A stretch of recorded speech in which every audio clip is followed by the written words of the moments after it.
साधक अपने मन पर नियंत्रण नहीं रख सकता तो वह कुंडलिनी मार्ग पर भी अग्रसर नहीं हो सकता।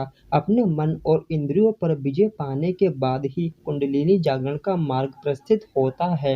आपको पता है, जब कुंडलिनी जागरण का समय निकट होता है तो सुषुम्ना नाड़ी के मुख में प्रवेश करने से पहले ही साधक का श्वास प्रश्वास बंद होने लगता है। यदि गुरु के द्वारा ज्ञान मिला है तो साधक इस बात से घबराता नहीं है और अंतिम लक्ष्य तक पहुंचने का प्रयास करता है। लेकिन जिसे अच्छे गुरु की कृपा नहीं मिली होती है या जो इस स्थिति से अनभिज्ञ होते हैं, वह यह सोचकर कि अब तो उसका श्वास टूटने वाला है, उसका अंतिम समय अब निकट है, वह घबराकर अपने आप को हानि पहुंचाता है और उनकी साधना में व्यवधान पड़ जाता है और वह रहस्यमय कुंडलिनी शक्ति से अपरिचय ही रहते हैं। योग की इस क्रिया द्वारा साधक को अपने प्राणों पर नियंत्रण हो जाता है, जिस कारण उसका श्वास प्रश्वास बंद हो जाता है और साधक द्वारा संकल्प करते ही पुनः शरीर में श्वास प्रश्वास का आगमन होता है।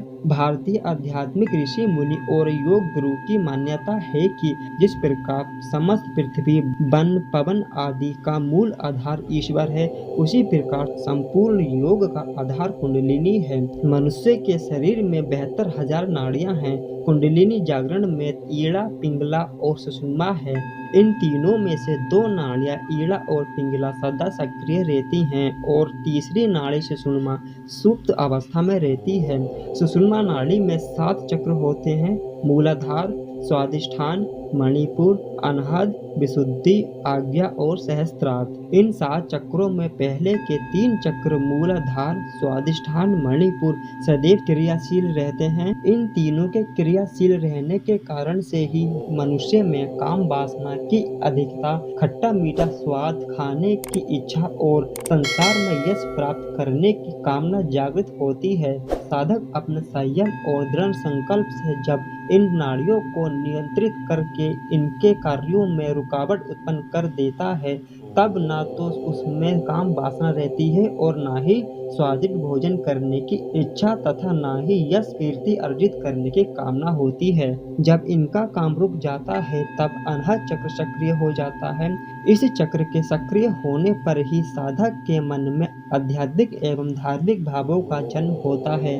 मन की स्थिति के अनुसार जब अनाहत चक्र असंतुलित हो जाता है, हृदय चक्र की सक्रियता रुक जाती है और फिर निम्न श्रेणी के चक्र, मूलाधार चक्र आदि हलचल मचाने लगते हैं, वह भी असंतुलित हो जाते हैं। ऐसी स्थिति में मनुष्य का मन फिर से काम वासना आदि की ओर लौटने लगता है, अतः इसके लिए दृढ़ संकल्प की आवश्यकता होती है। साधक जब अनाहत चक्र को लंबे समय तक जागरण कर सक्रिय कर लेता है, तब साधक प्राणायाम तथा योग साधना द्वारा विशुद्धि चक्र को जागृत करता है। विशुद्धि चक्र के सक्रिय होने पर साधक को ऐसा प्रतीत होने लगता है जैसे पारिवारिक संबंध सिर्फ बंधन मात्र है और वह वैराग्य की ओर अग्रसर होता है। उस समय उसके मन में कोई मोह नहीं रहता, उसका ध्यान पूरी तरह से ईश्वर में लग जाता है।